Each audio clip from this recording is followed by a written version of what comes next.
नमस्कार दर्शकों, आप सबका सबकी बात में बहुत बहुत स्वागत है। और मेरे साथ बातचीत के लिए मौजूद है डॉक्टर विक्रांत भूरिया, जो स्टेट यूथ कांग्रेस के प्रेसिडेंट हैं। वैसे तो एक पॉलिटिकल फैमिली से बिलोंग करते हैं, लेकिन पॉलिटिक्स उन्होंने विरासत में नहीं ली, सीख सीख के पॉलिटिक्स में वो आए हैं। वो 2010 और 11 में जूडा के प्रेसिडेंट रहे हैं, उसके बाद अभी यूथ कांग्रेस के प्रेसिडेंट हैं, और साथ में पेशे से डॉक्टर हैं, सर्जन हैं, गोल्ड मेडलिस्ट हैं। झाबुआ में जाके उन्होंने अपने गैरेज से शुरुआत की कि किस तरह से हॉस्पिटल रन करें। तो गैरेज से शुरुआत करते नर्सिंग होम से हॉस्पिटल, तो वहीं से जो सोशल सर्विस की इनकी जर्नी शुरू हुई वो पॉलिटिक्स में आई। तो चलिए आज हम इनसे बातचीत करते हैं। डॉक्टर विक्रांत भूरिया जी, आपका स्वदेश न्यूज़ चैनल में और सबकी बात में बहुत बहुत स्वागत है। थैंक यू, बहुत बहुत धन्यवाद जी। बड़ी इंटरेस्टिंग जर्नी, जैसा मैंने अभी आपसे बातचीत में पता चला और आपने बताया भी। आप डॉक्टर हैं, आपने झाबुआ में गए, गैरेज से आपने शुरुआत की, सोशल सर्विस की। वैसे पॉलिटिकल फैमिली से हैं, आपके फादर कांतिलाल भूरिया जी 5 बार विधायक, 5 बार सांसद, केंद्र में मंत्री, सब कुछ, लेकिन आपकी पढ़ाई और सब कुछ हॉस्टल में हुई। तो और पॉलिटिक्स जो है, पॉलिटिकल फैमिली से हैं, लेकिन पॉलिटिक्स आपने एक सोशल सर्विस करके आप पॉलिटिक्स में आए हैं, आपने जर्नी वहाँ से शुरू करी। तो कैसे देखते हैं आप अपनी जर्नी को पॉलिटिक्स में? देखिए, पॉलिटिक्स और बहुत अलग फील्ड है, पर एक चीज़, जैसे मैं एक डॉक्टर हूँ, एक सर्जन हूँ, जिस तरह से डॉक्टरी जो पेशा है, नोबल प्रोफेशन बोलते हैं, और 24/7 का प्रोफेशन है। हमको कभी संडेज़ याद नहीं रहते थे कि हम कब संडे आते थे, क्योंकि चाहे वो रात है, दिन है, इमरजेंसी सर्जरीज़ हैं, तो आपको 24 घंटे आपको ऑन फुट रहना पड़ता था। और आज के समय में पॉलिटिक्स को भी उसी तरह से कंपेयर करता हूँ कि अगर कोई यूथ, मेरे युवा साथियों से मैं ये बताना चाहूँगा, कोई भी यूथ अगर पॉलिटिक्स में आना चाहता है तो उसको पार्ट टाइम जॉब की तरह ना ले। ये बहुत ही मुश्किल है, बहुत ही मेहनत करने वाला काम है। और अगर हम, जैसे कई बार पॉलिटिक्स को बोलते हैं कि पॉलिटिक्स गंदी है, क्योंकि उसको साफ़ करना है तो अच्छे लोगों को तो पॉलिटिक्स में आना पड़ेगा, उसको भी चेंज लाना पड़ेगा। और आज का जो यूथ है वो पसंद करता है कि एजुकेटेड लोगों को इस फील्ड में आना चाहिए। तो जब मैंने शुरू करा था तब पॉलिटिक्स में आने का मेरा बिल्कुल भी उद्देश्य नहीं था, और मेरी पूरी जितना भी एजुकेशन हुआ है, स्कूलिंग हुई है बेसिकली, वो डेली कॉलेज इंदौर में हुई, हॉस्टल में हुई है। और उसके बाद फिर डायरेक्टली MGM मेडिकल कॉलेज में कॉम्पिटिटिव एग्ज़ाम के थ्रू सिलेक्शन PMT के थ्रू हुआ, और उसके बाद फिर प्री PG के थ्रू पूरे मध्य प्रदेश में रिजर्व कैटेगरी में 2nd रैंक आई। उसके बाद मैंने मास्टर्स करा सर्जरी में। तो जब सर्जरी वाला दौर चल रहा था, हमारे 3 साल का होता है ग्रेजुएशन, और उसमें कहीं ना कहीं एक लोगों के लिए लड़ना, अपने लोगों के लिए खड़े रहना, पेशेंट्स के लिए खड़े रहना, हॉस्पिटल में जो चीज़ें लोगों को नहीं मिल पा रही हैं, पेशेंट्स को नहीं मिल पा रही, उसके लिए लड़ाई लड़ना। तो धीरे धीरे वहाँ से एक इंक्लिनेशन बढ़ा स्टूडेंट पॉलिटिक्स के माध्यम से। और पहले मैं 2009 और 2010 में इंदौर मेडिकल कॉलेज का और MR हॉस्पिटल का प्रेसिडेंट था, जूडा का। उसके बाद फिर अच्छा काम हुआ तो पूरे 2010 और 11 में पूरे स्टेट का जूडा का अध्यक्ष बना, सारे मेडिकल कॉलेजेस मेरे अंडर में आते थे। तो धीरे धीरे लोगों के लिए लड़ने की एक अलग ही जज्बा, रिकग्निशन होता है कि एक पॉइंट आता है जब आपको लगता है आपको लोगों के लिए लड़ना है। और वही कारण था कि जैसे ही मेरा मास्टर्स कंप्लीट हुआ सर्जरी में, सबसे पहला मैंने ये काम करा। मैं सबसे पहले अपनी जो होम रूट्स थी, झाबुआ, जो कि एक प्रीडोमिनेटली एक ट्राइबल एरिया है, आदिवासी क्षेत्र है, और हम भी खूब आदिवासी समाज से आते हैं, तो वहाँ अपने लोगों के लिए कुछ करना, ये मेरे हमेशा से इच्छा रही है, परिवार की हमेशा इच्छा रही है। आप जब हमारी बात हो रही थी तो आपने कहा आप एक तरह से एक्सीडेंटल पॉलिटिशियन हैं, लेकिन हालांकि लोग इसको नहीं मानेंगे। क्यों? क्योंकि अगर हम बात करें आपके फादर की, तो जैसा मैंने इंट्रोड्यूस किया, कांतिलाल भूरिया जी, ही सच a well known politician, Madhya Pradesh के सेंटर में मिनिस्टर्स भी रहे। तो क्या आपके लिए नेपोटिज्म यूज़ नहीं किया जाएगा? आजकल पॉलिटिक्स में जो ये परिवारवाद की हम बात करें, नेपोटिज्म की बात है, ये एक बहुत नेगेटिव टर्म का है। आप एक चुनाव आगे पीछे हो सकते हो, पर आप लंबा पॉलिटिक्स में सर्वाइव नहीं कर सकते हो जब तक आप में कैलिबर नहीं होगा। और आज इसलिए जो भी फैमिली के थ्रू एक एडवांटेज रहता है, तो जो भी अगर उस फील्ड में आता है, अगर वो सस्टेन नहीं करता है और अच्छा काम नहीं करता है, अपना कैलिबर नहीं प्रूव कर पाता, या लोगों ये युवाओं के मन में अपनी जगह नहीं बना पाता, तो पॉलिटिक्स में नहीं टिक सकता है। और यहाँ पर लगातार जैसे जब स्टेट यूथ कांग्रेस प्रेसिडेंट की बात आई थी तो हमको भी इसमें इलेक्शन लड़ना पड़ता था। पूरे मध्य प्रदेश का इलेक्शन लड़ते हैं और ऑन द बेसिस कि आपको कितने लोग चाहते हैं उसके आधार पर आप इलेक्शन सिस्टम में जीत कर आते हो और स्टेट प्रेसिडेंट बनते हो। तो समय शुरुआत में अगर ये बोला जाता कि आप के फादर ये हैं, जब मैं तो ये मानता हूँ कि अगर आपके आज के समय में अगर आपकी फैमिली पॉलिटिक्स में है या आपके फादर बहुत वेल नोन पॉलिटिशियन है, आपके लिए बहुत मुश्किल हो जाता है, डबल टास्क होता है, क्योंकि जो उनके दुश्मन होंगे ऑटोमेटिकली वो आपके दुश्मन बन जाते हैं। वो नहीं चाहेंगे कि वो आप कभी भी आगे बढ़े, तो आपको एक विरासत में दुश्मनी मिलती है, उसको आपको बाईपास करना पड़ता है। दूसरी बहुत बड़ा चैलेंज ये रहता है कि उन्होंने जो काम करा है आपको हर बार कंपेयर करा जाता है, तुम्हारे फादर ने ये करा था तुम कैसे करो। तो आपके परिवार की, आपके पिताजी की शैडो से बाहर आना ये डबल टास्क रहता है और बहुत मेहनत करते हैं, तभी आप अपनी एक अलग छवि पहचान बना पाते हैं। अभी आपकी एक फ़ोटो बहुत वायरल हुई थी, बहुत चर्चा में रही। आप राहुल गांधी जी के साथ उनके भारत जोड़ो यात्रा में आपने हिस्सा लिया, 4 दिन आप उनके साथ यू वॉकड विथ हिम। मेरे ख्याल से हैदराबाद, तेलंगाना और थोड़ा सा कर्नाटका में आपने वॉक किया। आपकी फ़ोटो जो थी, he was holding your hand, बहुत वायरल हुआ था। एक शायद मैसेज था यूथ के लिए, यूथ से कनेक्टेड का। तो कैसी रही, कैसे आपका जो यात्रा, उसके कुछ एक्सपीरियंस आप शेयर करिए। जब आप वहाँ जाते हो आपको लगता है दिस इज टोटली डिफरेंट। मतलब जो पहले आज़ादी के समय एक दांडी मार्च निकाली गई थी, उसके बाद ये राहुल गांधी जी ने जो यात्रा शुरू करी, ये उतना बड़ा सिम्बोलिज्म है इसका कि एक मास लीडर बनने के लिए पूरे रोड रास्ते सब नाप रहे हैं। जिसके परिवार से 3 प्रधानमंत्री रहे हों, जिनमें से 2 ने शहादत दी हो, उसके बाद भी वो पूरा देश को समझने के लिए और लोगों के बीच में निकल पड़े। तो जब आप उस यात्रा में जाते हो तो एक अलग ही फीलिंग रहती है और एक लगता है कि we are a part of something bigger than us. मतलब ये नहीं है कि आप यात्रा में चलोगे तो आपको बहुत मिनिस्टर बन जाओगे या विधायक बन जाओगे, ऐसा नहीं है। जो भी यात्रा में चल रहा है सेल्फलेस होकर चल रहा है और कहीं ना कहीं अपने में परिवर्तन लाने के लिए चल रहा है कि हम किस तरह से अपनी भावनाओं को और अपनी महत्वाकांक्षाओं को दरकिनार कर देश के बारे में सोचें, लोगों के बारे में सोचें, गरीब और पीड़ित वर्ग के बारे में सोचें। तो जब आप वहाँ जाते हो तो एक अलग ही एक ऑरा है और एक अमेजिंग, एक बहुत ही अच्छी एक फीलिंग है।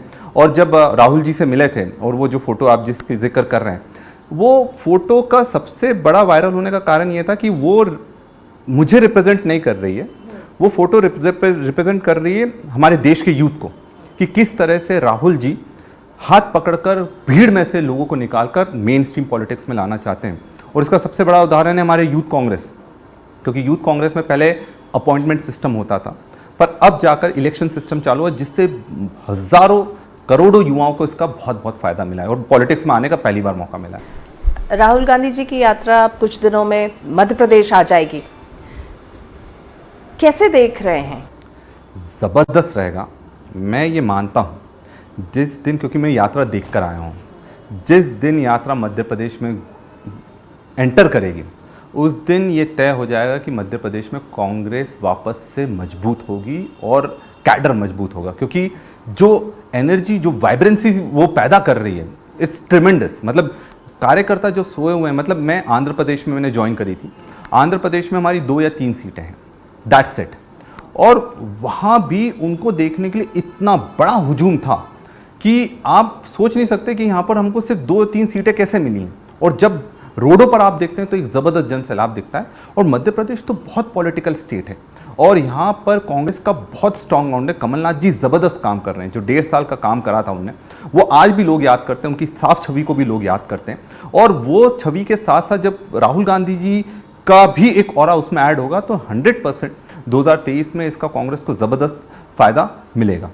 यूथ की आप इतनी बात कर रहे हैं, तो आप जो 2023 का जो इलेक्शन है, हम अगर मध्य प्रदेश विधानसभा की बात करें तो आपके फेस तो एक फेस कमलनाथ जी हैं, who certainly not, who does not represent youth को। कहाँ वो रिप्रेजेंट कर रहे हैं? देखिए, आपने कमलनाथ जी की वर्किंग देखी होगी, वो यूथ से पहले सोते हैं और यूथ के बाद जब यूथ सो जाएगा उसके बाद सोते हैं। पहले जब उठेंगे तो उनके 5-6 बजे से तो उनकी दिनचर्या शुरू हो जाती है। आज के यूथ बोले, अगर मैं भी बात कर रहा हूँ, हम नॉर्मली कहाँ 6 बजे उठेंगे, 7 बजे उठेंगे, 5 बजे से अगर उनके टारगेट्स हैं, SMS आना शुरू हो जाते हैं, तो जो एनर्जी लेवल है वो यूथ से भी ज़्यादा है। मतलब मैं ये सिर्फ बोलने के लिए नहीं बोल रहा हूँ, मैंने क्योंकि ये महसूस करा है। और ये देखिए, यूथ एक सिर्फ एज से रिलेटेड नहीं होता है, it's a state of mind also. और वो इस उम्र में जो काम कर दिखा रहे हैं, मतलब बहुत बड़ी बात है कि इस उम्र में वो जो यूथ को इंस्पायर करते हैं, मोटिवेट करते हैं, वो ट्रिमेंडस है। और आज का यूथ उनसे डायरेक्टली कनेक्ट कर रहा है, क्योंकि साफ छवि के हैं, पूरे ईमानदार व्यक्ति हैं, काम से काम मतलब रखते हैं, कौन काम करता है उसके बेसिस पर उनका आकलन करते हैं। तो एज अ यूथ जब मैं उनके अंडर में काम करता हूँ तो मुझे ऐसा लगता ही नहीं है कि मैं बहुत ऐसे व्यक्ति के साथ काम कर रहा हूँ जो इंदिरा गांधी जी के साथ रह चुके हैं, संजय गांधी जी के साथ रह चुके हैं, ट्रिमेंडस एक्सपीरियंस है जिनका। ऐसा लगता है कि आप अपने ही साथ वाले किसी व्यक्ति के साथ काम कर रहे हो। और जब आप काम करते हो, एक आपसे जब वो करते हैं एज अ मेंटर, आपसे बात करते हैं कि किस तरह से ये होना चाहिए, ये होना चाहिए, तो टोटली हर चीज़ के लिए वो तैयार रहते हैं। और यूथ में यही चाहिए कि आप जैसे परिस्थितियों जैसी बदलती जाएं, आप परिस्थितियां के हिसाब से अपने आप को ढालते जाओ, चेंज होते जाएं। आप और आपके फादर दिग्विजय सिंह जी से बहुत कनेक्टेड हैं।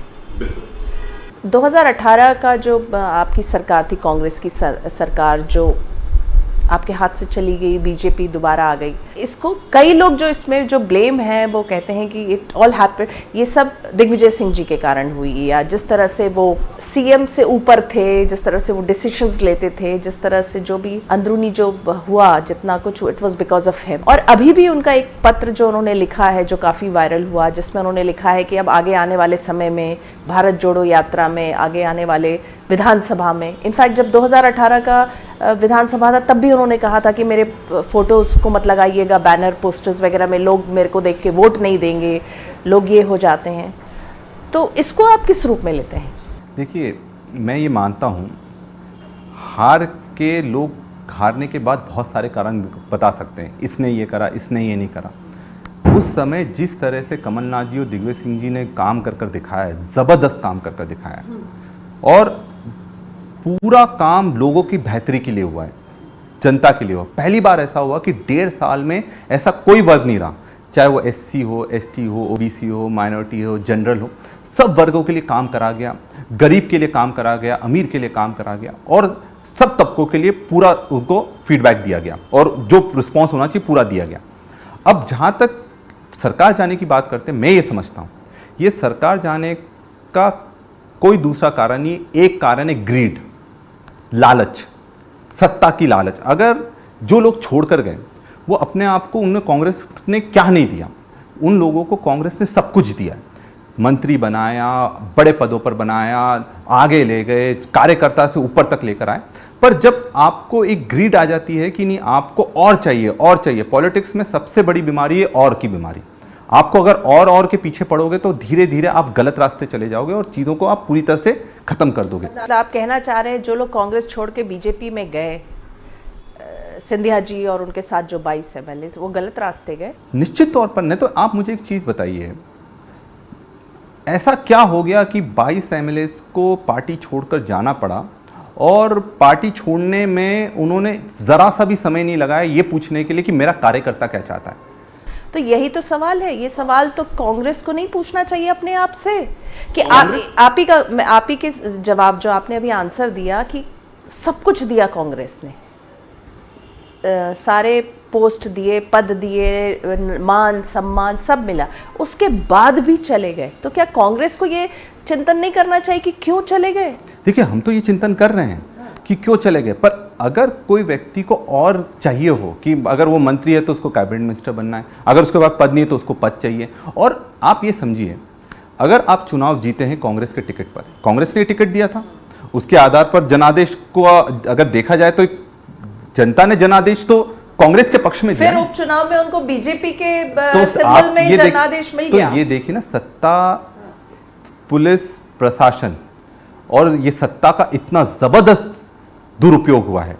और पुलिस, पैसा, प्रशासन जो बोलते हैं ना कि ये सबसे खतरनाक चीजें जो बीजेपी जबरदस्त यूज करती है, सब वीडियोस ऑडियोज ऐसे लीक हुए जिसमें सब बोला जा रहा है कि 30 करोड़ एक विधायक को दिए गए, 50 करोड़ मंत्रियों को दिए गए। तो ये हकीकत है। देखिए, प्रूव करने का आप बोलेंगे, उनके साथ वाले की बात नहीं करूंगी, बट ये वाले जो है ये यही तो कांग्रेस भी करती थी एक समय में। कांग्रेस जब late Indira Gandhi ji prime minister थी, उन्होंने भी कई सरकार को बर्खास्त किया हुआ, चुनी हुई सरकारों को। देखिए, इंदिरा जी के समय क्या हुआ, वहां की परिस्थितियां क्या थी, वो मैंने नहीं देखी है। आज की परिस्थिति मैंने आंखों से देखी है कि किस तरह से पूरे जनमत का पूरी तरह से सौदा करा गया, सिर्फ इसलिए कि वो आपको 50 करोड़ रुपए दे रहे हैं, वो आपको 100 करोड़ रुपए दे रहे हैं। उसमें आपके साथ वालों का भी बिल्कुल ये सोचा नहीं कि आप अब आइए ना मैदान में। उपचुनाव क्या होता है? उपचुनाव में तो आप हर सीट पर एक एक वोट के लिए इन्होंने इतना पैसा बहाया, डराया, धमकाया, यहां तक कि यह भी डराया गया जिनके पास मुख्यमंत्री निवास के घर थे, वो घरों में अगर आपका काम पूरा नहीं होगा, इंदिरा आवास के घरों का उनका काम पूरा नहीं होगा और आपको यहां वोट देना पड़ेगा। और देखिए, एक बहुत बड़ा फैक्टर ये था उन इलेक्शन में, जनता को यह समझ में आ गया था कि कांग्रेस को सरकार बनाने के लिए पूरी की पूरी सीटें चाहिए, 22 से 25 सीटें कांग्रेस को चाहिए। और उनको यह समझ में आ गया कि अगर 4-5 सीटें ऊपर नीचे हो भी गई तब भी बीजेपी की सरकार आएगी। ये चीज उनके, जनता बहुत ज्यादा स्मार्ट रहती है, वो उसके दिमाग में था। और उनको यह था कि यार जब बीजेपी की सरकार बन रही है, यहां से पैसा मिल रहा है, सब कुछ मिल रहा है, सरकार इनकी रहने वाली, तो अपन बदल कर क्या करेंगे। आज सबसे बड़ा जो 2023 की मैं बात कर रहा हूं, मैं ये इसलिए नहीं बोल रहा हूं क्योंकि मैं कांग्रेस पार्टी से आता हूं। आज देश की जरूरत है कांग्रेस पार्टी, क्योंकि साफ सुथरी पॉलिटिक्स के लिए जिस तरह से राहुल जी ने सब कुछ ताक पर रख दिया, बहुत ईजी था कमलनाथ जी के लिए सौदा करना। कमलनाथ जी के लिए सौदा करना बड़ा आसान था। वो 30 करोड़ दे रहे हैं, वो 50 करोड़। पर कमलनाथ जी ने क्या कहा, मैं किसी को पैसे के दम पर ये सत्ता हथियाने के बिल्कुल पक्ष में नहीं हूं। ये होती है राजनीति। आज जो मॉरल्स और एथिक्स की हम बात करते हैं, इस एथिक्स की हम बात करते हैं कि सत्ता को आप बाद में देखेंगे, पहले ये देखेंगे कि आप जो सत्ता बना रहे हैं। क्योंकि देखिए, सीधी बात है, अगर कोई पैसे देकर सत्ता में आता है, जैसे बीजेपी आई, जैसे बीजेपी सत्ता में आई, बिजली के बिलों का क्या हुआ? जो 100 रुपए यूनिट कांग्रेस के समय, कमलनाथ जी के समय था, वो 5-5 हजार, 10-10 हजार के बिल आ रहे हैं।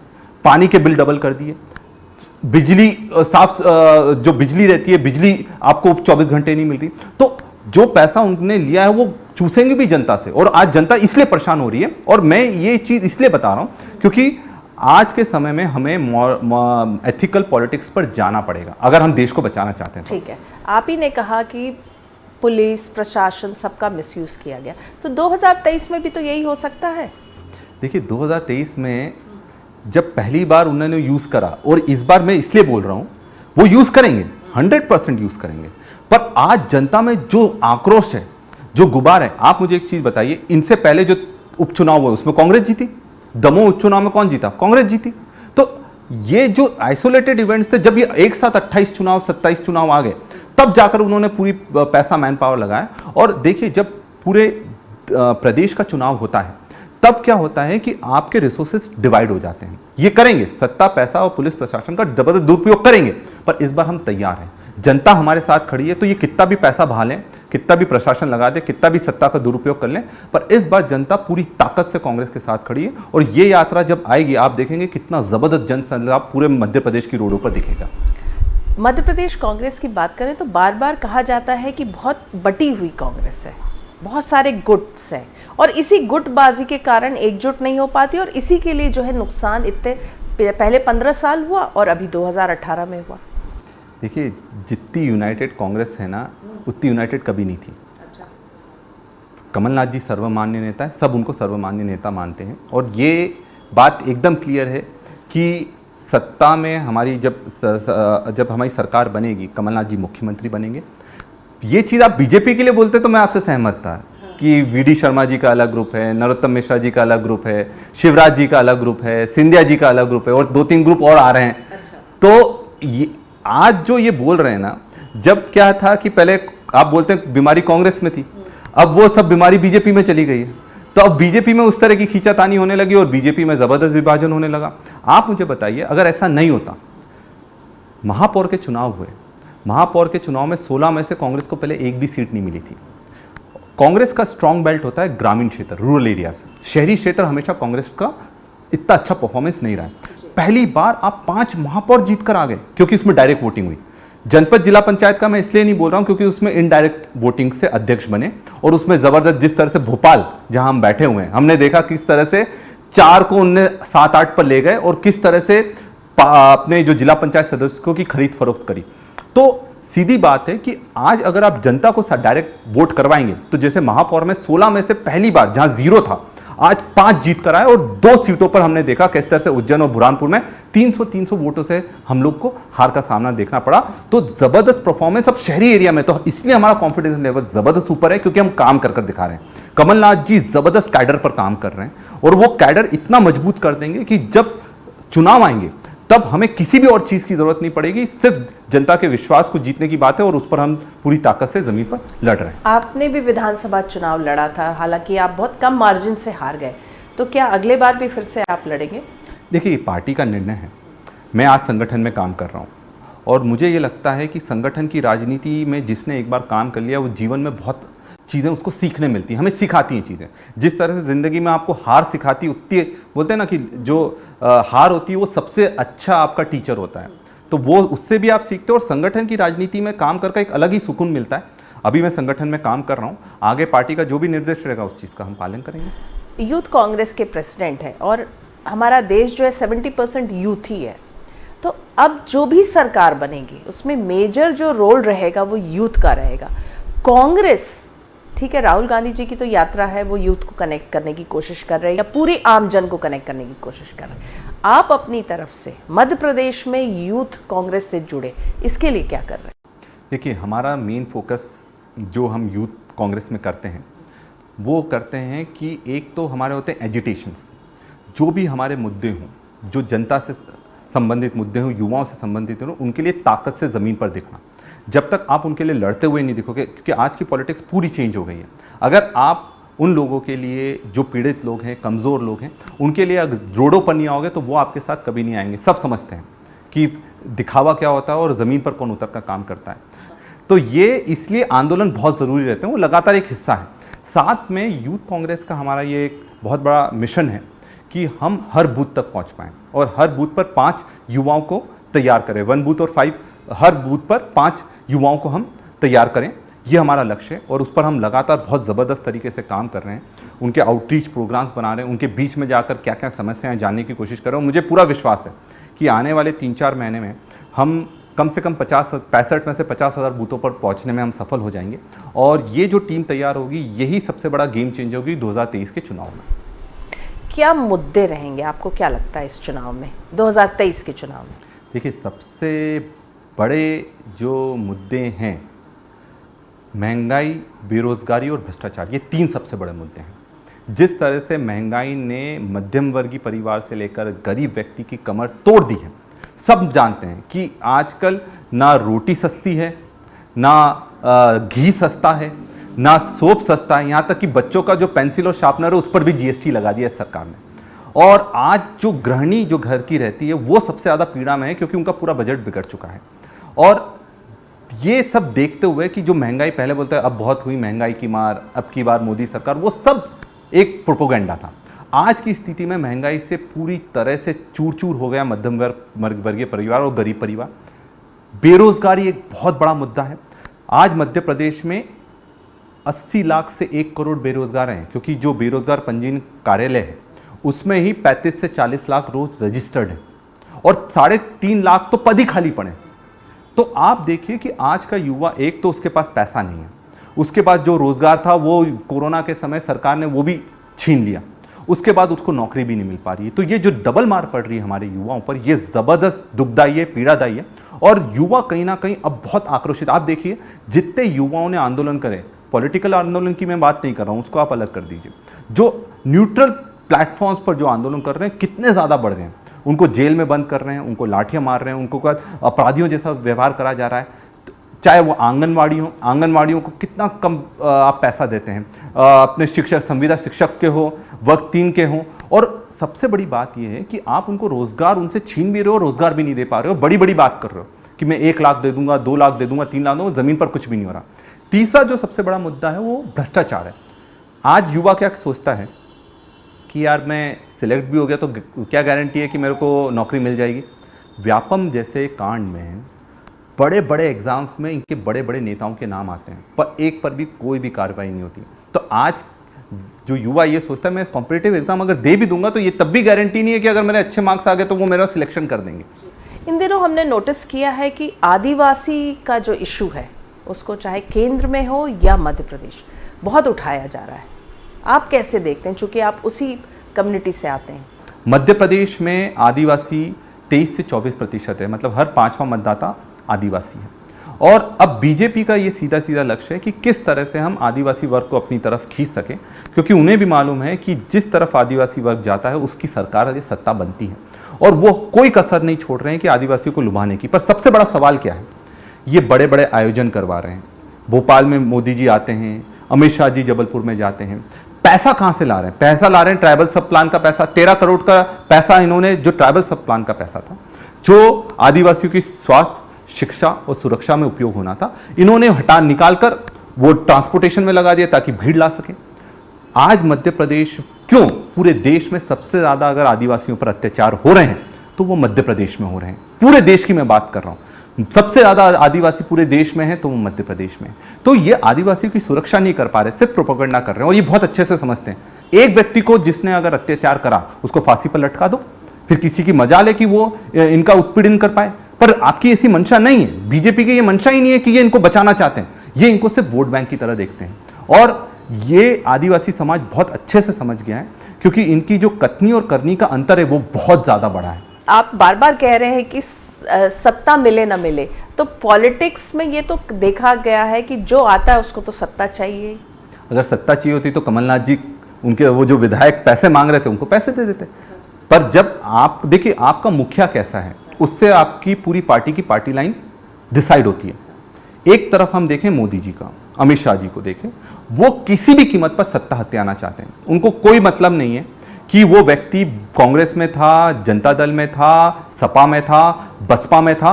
वो व्यक्ति अगर पार्टी में आ सकता है तो उसको मंत्री बनाने के लिए वो तैयार है, चाहे उसके लिए उनको सारे उनके कार्यकर्ताओं को दरकिनार करना पड़े। जो दरिया बिछाते हैं, चटाई बिछाते हैं बीजेपी का, उनको दरकिनार करना पड़े, वो करने को तैयार है, पर वो सत्ता में आना चाहते हैं। दूसरी तरफ हमारी कांग्रेस पार्टी है, जिसमें राहुल गांधी जी हैं, जिसमें कमलनाथ जी हैं, जिसमें दिग्विजय सिंह जी हैं। कमलनाथ जी ने जो उदाहरण दिया था उस समय, और मैंने उस इंसान के आंखों में आंसू देखे कि जब वो उनको यही लगा था कि उनकी गलती क्या थी। वो आज भी भाषणों में बोलते हैं, कभी उनके भाषण सुनिएगा, बोलते हैं मेरी गलती क्या थी, मैं तो तुम्हारे लिए लड़ा था। और ये लोग पैसे और सत्ता की लालच में इतने अंधे हो गए थे कि इन्होंने आपका साथ छोड़ दिया। हमें अपने नेता पर भरोसा है, और जो उनने एक लाइन खींची है कि राजनीति में सत्ता सबसे ज्यादा जरूरी नहीं है, लोग सबसे ज्यादा जरूरी है, जनता सबसे ज्यादा जरूरी है, उसकी लड़ाई हम लड़ रहे हैं। चलिए, आप जाते जाते क्या कहना चाहेंगे हमारे दर्शकों को? मैं यही कहना चाहूंगा कि आज सबसे बड़ी चुनौती हो गई कि सच और झूठ के बीच में फर्क करना। आजकल व्हाट्सएप के माध्यम से, सोशल मीडिया के माध्यम से, कई न्यूज़ प्लेटफॉर्म, बड़े बड़े प्लेटफॉर्म्स के माध्यम से इस तरह का झूठ परोसा जा रहा है जिसमें सच और झूठ के बीच में अंतर खत्म हो गया है। आज की जनता को जागरूक होना पड़ेगा, सच क्या है उसको खुद ढूंढ कर निकालना पड़ेगा, तभी जाकर जो आने वाला भविष्य है वो सही हाथों में आ पाएगा। नहीं तो जो प्रोपेगेंडा की पॉलिटिक्स जिस तरह से में जर्मनी में हुआ करती थी, वही तरह की प्रोपेगेंडा की पॉलिटिक्स अपने भारत में करने का प्रयास किया जा रहा है। उससे बचाना है तो हमें युवाओं को आगे आना पड़ेगा और जागृत होकर इस जो आज़ादी की दूसरी लड़ाई है उसमें पूरी ताकत से लड़ना पड़ेगा।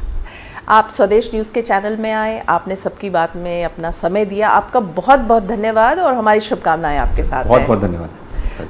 तो दर्शकों, इस बार के एपिसोड में हमने बातचीत की डॉक्टर विक्रांत भूरिया जी से, जो एक डॉक्टर हैं लेकिन पॉलिटिक्स अब उनका फुल टाइम प्रोफेशन है, और उनका ये मानना है कि पॉलिटिक्स का मतलब है सोशल सर्विस। पॉलिटिक्स का ये मतलब नहीं है कि आपको सत्ता पे काबिज होना है, और वो इसी नक्शे कदम पे चलने में बिलीव करते हैं। तो इस बार का एपिसोड बस इतना ही। अगले हफ्ते में एक बार फिर से मुलाकात करेंगे एक नए मेहमान के साथ। तब तक के लिए दीजिए हमें आज्ञा। नमस्कार।